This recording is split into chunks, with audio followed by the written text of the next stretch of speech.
আপনি সারা বছর ওয়াজ করে কয়জন মানুষকে রাতের বেলা তাহাজ্জুদ আদায়ে মনোযোগী বানাতে পারবেন, অথচ এক বিশ্বকাপের উন্মাদনা ঠিকই গোটা জাতিকে রাত জাগিয়ে রেখেছে। হাজার ওয়াজ দিয়ে যা হবে না, শুধুমাত্র এই উন্মাদনাই মানুষকে সেই পর্যায়ে নিয়ে উপনীত করেছে। তো একদিন দুদিনের জন্য না, দেখবেন মাস অতিক্রম হয়েছে, কিন্তু রাত জাগার আমল তাদের বন্ধ হয় নাই। কেন? কারণ এই উন্মাদনা তাদের ভেতরে এতটা ভর করেছে। হ্যাঁ, আপনি গিয়ে জিজ্ঞেস করেন, ভাই তুমি এটা দেখছো, তোমার জন্য কি এটা দেখা উচিত? সে বলবে, আরে এর চাইতে খারাপটা দেখি। তো সেই তুলনায় এটা তো আরো হালকা জিনিস, কারণ এক পাপ দিয়ে এখন মানুষ আরেক পাপের বৈধতা দেওয়ার চেষ্টা করে। কেউ যদি জিনা করে সে বলবে ধর্ষণ তো করছি না, কেউ যদি সমকামিতা করে সে বলবে বলাৎকার তো করছি না, কেউ যদি মদ খায় সে বলবে কুফর শিরিক তো করছি না। একইভাবে কেউ যদি এই জাতীয় খেলার উন্মাদনায় মেতে ওঠে সে বলবে পর্নোগ্রাফি তো দেখছি না, হারাম গান বাজনা তো দেখছি না। তার মানে ওই বড়টার চাইতে যেহেতু এটা হালকা আছে, সুতরাং এটা মনে হয় বড়সড় কোনো পাপের বিষয় না। নাউযুবিল্লাহ মিন যালিক। এভাবে একটা একটা করে পাপ সমাজের মধ্যে নরমালাইজ হয়। হ্যাঁ, ইসলামে খেলা নিষেধ না, ইসলাম খেলাধুলাকে ঢালাওভাবে হারাম করে নাই। ইসলাম কিছু কিছু খেলাকে আর উৎসাহিত করেছে, যেই খেলায় দ্বীনের ফায়দা বা দুনিয়ার ফায়দা, মূলনীতি মাথায় রাখবেন, যেই খেলায় দ্বীনের ফায়দা মানে দ্বীনি বিবেচনায়, ধর্মীয় বিবেচনায় উপকার আছে অথবা দুনিয়ার বিবেচনায় উপকার আছে, ইসলাম এমন খেলাকে আর উৎসাহিত করেছে। যেমন আল্লাহ রাসূল কিছু খেলার নাম বলেছেন, ঘোড়াকে প্রশিক্ষণ দেওয়া, ঘোড়দৌড় করা, একইভাবে আর্চারি, তীরন্দাজি করা। আল্লাহ রাসূল এই খেলাগুলোর প্রশংসা করেছেন। হাদিস শরীফের মধ্যে, বিশুদ্ধ হাদিসে এগুলো বর্ণিত আছে। কেন? কারণ ওই জামানায় জিহাদের ময়দানে এগুলো কাজে লাগতো। তো কেউ যদি এগুলো খেলা হিসাবেও শেখে, জিহাদের ময়দানে এর দ্বারা সে উপকার লাভ করবে। এখনো পর্যন্ত একজন মানুষ যদি এমন খেলা খেলে যেই খেলার দ্বারা তার ফিটনেস ভালো থাকে, তার শারীরিক সুস্থতা ভালো থাকে, এবং যেই খেলার দ্বারা সে শক্তিশালী মুমিনের খাতায় নিজের নাম লেখাতে পারে, এবং কখনো জিহাদের ময়দানেও প্রয়োজন হলে তার সেই শক্তি সে ব্যয় করতে পারবে, নিঃসন্দেহে ইসলামের দৃষ্টিতে সেটা প্রশংসনীয় হবে, কোনো সন্দেহ নাই। যেমন আল্লাহ রাসূল বলেন, ঘোড়ার কপালে কেয়ামত পর্যন্ত কল্যাণ লেখা থাকবে, কেয়ামত পর্যন্ত। তার মানে দুনিয়াতে গাড়ি যতই আবিষ্কার হোক, বাইক যতই আবিষ্কার হোক, ঘোড়ার ফজিলত চিরকাল থাকবে। আজও যদি কেউ হর্স রাইডিং শেখে এবং সে এটাকে আল্লাহ রাসূল সাল্লাল্লাহু আলাইহি ওয়াসাল্লামের সেই হাদিস সামনে রেখে এটা প্র্যাকটিস করে, নিঃসন্দেহে এর দ্বারাও তার আমল নামায় সওয়াব লেখা হতে থাকবে।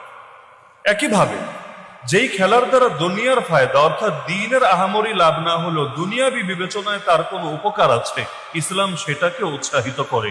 কিন্তু যেটাতে দ্বীনেরও লাভ নেই, দুনিয়ারও লাভ নেই, পুরাই বেহুদা, পুরাই অনর্থক, ইসলাম সেটাকে অনুৎসাহিত করে। সাধারণভাবে অনুৎসাহিত করে, কখনো কখনো অনুৎসাহিত না, বরং নাজায়েজের খাতায় গিয়ে পড়ে। কিভাবে? এই যেমন ফুটবল খেলা যারা দেখে, ফুটবল খেলোয়াড়রা হাফ প্যান্টটা যে পরে, হাফ প্যান্ট পরলে সতর খোলা থাকে নাকি থাকে না? পুরুষের সতর কোন পর্যন্ত? নাভির নিচ থেকে নিয়ে হাঁটুর নিচ পর্যন্ত। হাঁটুটাও সতরের অংশ, মাথায় রাখবেন। হাঁটুটাও নাভি সতরের অংশ না, নাভির নিচ থেকে শুরু, কিন্তু হাঁটুর নিচ পর্যন্ত, অর্থাৎ হাঁটুটাও ঢেকে রাখতে হবে, এটা পুরুষের সতর। এই মাসালা জানে না কে? বাংলাদেশে এমন একজন মানুষও পাওয়া যাবে না যে এই মাসালা জানে না। আপনি যখন একজন ফুটবল খেলোয়াড়কে দেখছেন, তার সতর আপনার ইচ্ছায় বা অনিচ্ছায় চোখে পড়ছে নাকি পড়ছে না? তাহলে আরেকজনের সতর দেখা হালাল না হারাম? একইভাবে খেলার মধ্যে শুধু তো খেলাই দেখায় না, যখন গ্যালারির দিকে ক্যামেরাটা ঘোরাবে, নারীদের চেহারা যখন ভেসে উঠবে, কয়বার নিজের চোখকে আপনি বাঁচাবেন? এই যে দুইবার চারবারও যদি নারীর গায়ে আপনার চেহারা পড়ে, যতবার আপনার দিলে নারীর প্রেম উথলে উঠবে, লিখে রাখতে পারেন, ততবার আপনার ভেতর থেকে ইবাদতের মজা, নামাজের মজা, জিকিরের মজা, তেলাওয়াতের মজা, আল্লাহকে ডাকার মজা, জিহাদের মজা, দাওয়াতের মজা, ইলমের মজা ধীরে ধীরে উঠে যেতে থাকবে। দুই মজা একসঙ্গে জমা হয় না। হারামের মজা যত ঢুকবে, হালালের মজা তত বেশি কমতে থাকবে। এজন্য যারা পরকীয়ায় যত লিপ্ত হয়, নিজের বউয়ের সঙ্গে মহব্বত তত কমতে থাকে। কেন? হারাম আর হালাল দুইটা একসঙ্গে জমা হবে না। হারামের মহব্বত যত বাড়বে, হালালের মহব্বত তত কমবে, আর হালালের মহব্বত যত বাড়বে, হারামের মহব্বত তত কমবে। একটা আর একটার পরিপূরক। একইভাবে মানুষ শুধুমাত্র এগুলোকে কেন্দ্র করে এতটুকুর মধ্যে সীমাবদ্ধ থাকে না, বরং উন্মাদনা এই পর্যায়ে পৌঁছায়, মানুষ যাদেরকে মহব্বত করে তাদেরকে রীতিমতো অনুসরণ করতে শুরু করে দেয়। কাপড় পরতে হবে ওই খেলোয়াড়ের মতো, চুল কাটতে হবে ওই খেলোয়াড়ের মতো, আমার প্রতিটা আদর্শ গ্রহণ করতে হবে ওই খেলোয়াড়ের মতো। এগুলো মানুষ করে নাকি করে না? এমনকি দেখা যায় কোন এক খেলোয়াড় মুসলমান হলে হাজার হাজার মানুষও মুসলমান হয়ে যায়। এক বক্সার মোহাম্মদ আলী মুসলমান হয়েছে, 10,000-এর বেশি মানুষ শুধু তার দ্বারা প্রভাবিত হয়ে মুসলমান হয়েছে। কথা উল্টান, একজনকে মুসলমান হতে দেখে যেমনি ভাবে মুসলমান হয়, একজনকে নাস্তিক হতে দেখলে, একজনকে সমকামী হতে দেখলে, একজনকে খারাপ চরিত্র অধিকারী হতে দেখলে ওইটার দ্বারাও কিন্তু ঠিকই প্রভাবিত হয়ে যায়। অথচ মহব্বত করতে হয় কার জন্য? ঘৃণা করতে হয় কার জন্য?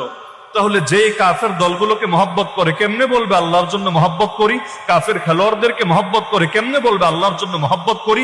কিয়ামতের দিন এই খেলোয়াড়রা তার জন্য সাক্ষী হবে, তার জন্য সুপারিশকারী হবে, তার মুখে হাউজে কাউসারের পানি উঠিয়ে দিবে।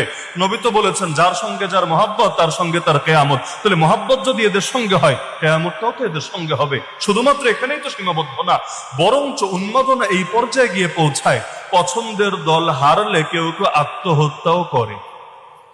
ইসলাম হেরে গেলে তাদের মধ্যে কোনো ফিলিংস কাজ করে না। মুসলমানদের প্রথম কেবলা 70 বছরের বেশি কাফেরদের দখলে না, এটাকে কেন্দ্র করে তার ভেতরে কোনো পেরেশানি কাজ করে না। সারা দুনিয়ায় মুসলমানদের দেশ একের পর এক ধ্বংস হয়ে যাচ্ছে, এগুলো নিয়ে তার ভেতরে কোনো দুশ্চিন্তা কাজ করে না। এমনকি এই যে ধীরে ধীরে 100 বছরের বেশি হয়ে গেল মুসলমানদের খেলাফত নাই, এটা নিয়ে তার ভেতরে কোনো পেরেশানি কাজ করে না। মুসলিম মা বোনের ইজ্জত নষ্ট করা হয়, এগুলো নিয়ে তার ভেতরে কোনো চেতনা কাজ করে না। কিন্তু তার পছন্দের দল হেরে যায়, এই জীবন বাঁচিয়ে রাখাকে আর সে কোনো কাজের জিনিস মনে করে না, সুইসাইড পর্যন্ত করে।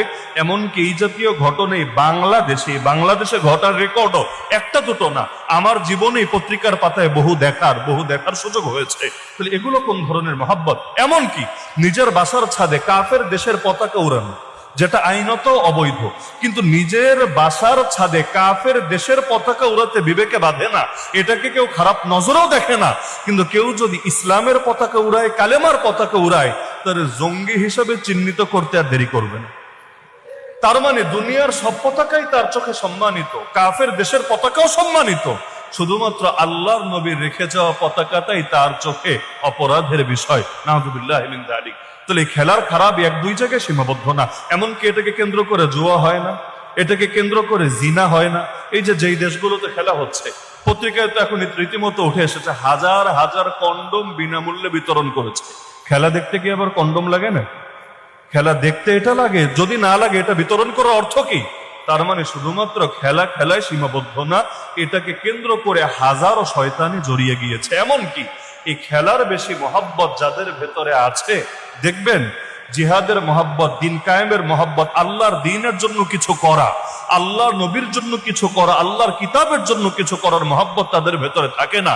এইগুলো যাদের ভেতরে ঢোকে, গোটা মুসলিম বিশ্ব যদি সারখার হয়ে যায়, এটা নিয়েও তাদের ভেতরে চেতনা কাজ করে না। যেই জাতির পায়ের তলায় মাটি নাই, সেই জাতি উন্মাদনায় মাপবে কিভাবে? হ্যাঁ, এখন উন্মাদনার কথা আসলেই বলবে এর চাইতে বড় পাপ তো মানুষ করে। আগেই বলেছি যে নীতি নৈতিকতা যখন পস্তে থাকে, ওই সাহাবীর সেই বাক্যটাই আমার বারবার মনে পড়ে যে তাবেঈরা বহু পাপ এমন যেটা তোমরা অবলীলায় করো, কিন্তু নবীর জামানে আমরা এগুলোকে ধ্বংসাত্মক পাপ মনে করতাম।